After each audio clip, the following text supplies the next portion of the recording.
Hey, what's going on, my friend? This is Jeff Newport from chasingstrength.com. And in today's video, we are going to discuss how to build consistency in your kettlebell workouts with LPP.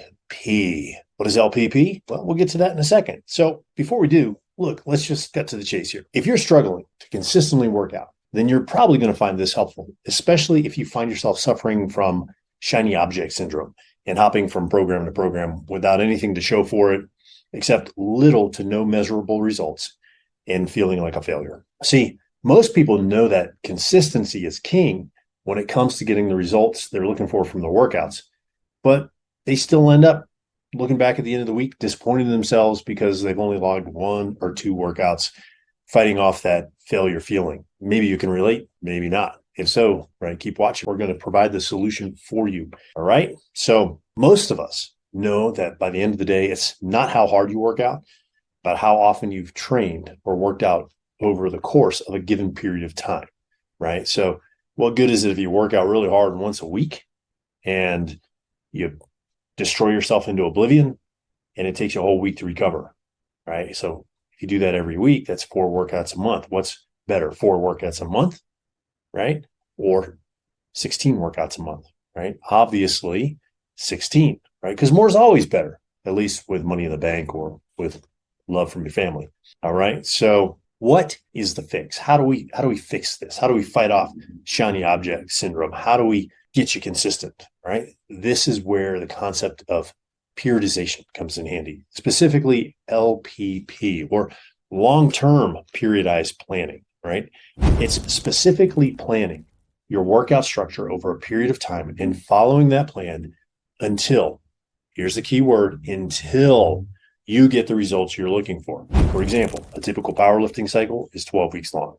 All right. An Olympic hopeful's training plan is 4 years long. And when I was a college strength coach, we would run annual cycles that looked like the following. The first was preseason.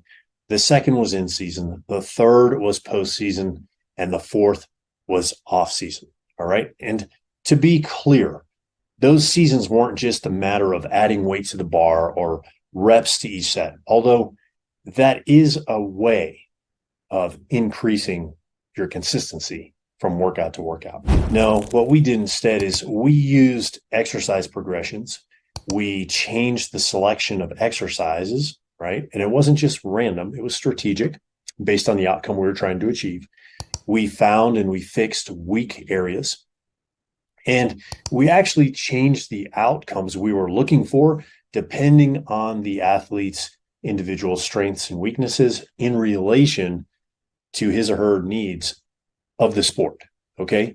And then finally, we use different types of load progressions, from simple to complex, right? So we talked a little bit about this in the last video or one of the last videos, but here is a very simple kettlebell exercise progression. We have the 2-hand swing, the 1-hand swing, the clean and press, and the snatch. If you follow that progression through that order, you will find that the snatch is much easier to perform than if you didn't follow that order, okay?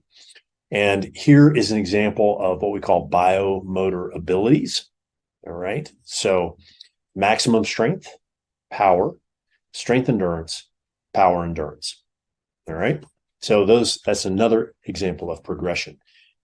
And that's how you train it first. You don't train power before maximum strength. Maximum strength is the foundation of power. All right. And strength endurance. So what good is it to endure if you don't have any strength? All right. Said differently, how can you run 3 miles if you can't run 1? Right?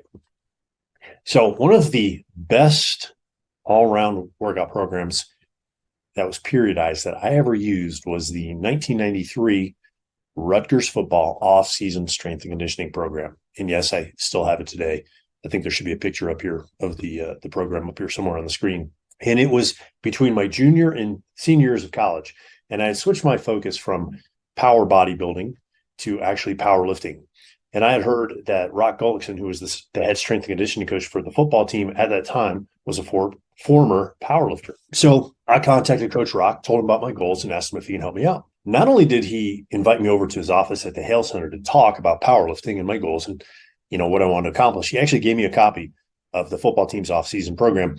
And then, even better, he invited me to train with him. So I would go over to the Hale Center 3 or 4 times a week at between 3 and 3:30 p.m. And me and Coach Rock and Big Evan, who was the assistant coach, who was a mountain of a man. He was probably about 6'7" and about 350 pounds. He just looked like a block of granite. And then a couple of the other guys would train together. So every day, right, I had this spiral bound notebook, about 8 by 11, that he gave me so I could faithfully record my sets and reps and the weights that I used for each and every set. And it was no coincidence that summer was the very first time I ever squatted 315 pounds or 143 kilos for 10 reps. And not just 10 reps, but multiple sets of 10. I'd have to go back and look at it, but it was either 3 or 4 sets of 10, right? Big PRs, and it was a great environment. Coach Rock was behind me, spotting me, and I had guys on either side spotting me, and they were yelling encouragement. Man, it was awesome. I loved it. Fantastic, great memories. And it's hard to believe as I talk through this that was 30 years ago, right? 30 summers ago. Crazy. And later that summer, I took that plan out to Colorado State University and trained with one of Coach Rock's former assistants, Big John Krasinski, and their football weight room there. And it was a pivotal summer for me. That was the summer that I learned how to do hang cleans almost properly. And I actually saw the barbell snatch for the very first time. It was interesting too, no coincidence, that summer, I actually packed on 20 pounds of muscle and went from about 220 to 240 pounds. It was amazing. I came back from the summer back to school and everybody thought I was on drugs. So everyone's like, what kind of steroids are you taking? None, right? It's just a proper plan and lots of food and sleep. Okay. So I can't tell you like what an impact that had on my life. It was Coach Rock who inspired me to actually become a college strength coach, which I did. I ended up back at Rutgers. What was that? 4 years later, 3.5 years later, in January of 97 as an assistant strength and conditioning coach. Okay. So it's amazing how one little thing like a plan can motivate you to change, right? By creating excitement in your training and even set the course for the rest of your life, no matter where you find yourself right now. So thought I'd share that story with you. I hope you found it helpful. And look, if you need a plan, something that you can follow to build consistency in your training so you can be stronger, leaner, more muscular, and better conditioned, I'm going to leave a link below this video that many of my customers have enjoyed, right? It's a program that many of them have enjoyed and recommend. So hopefully you'll find it helpful too.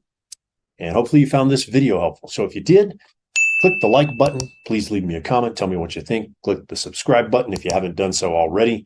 And send it over to a friend. Have him or her like it, leave a comment, and subscribe. Okay? So again, I hope you enjoyed this video as much as I enjoyed making it for you. And I will see you next time, my friend. Until then, stay strong.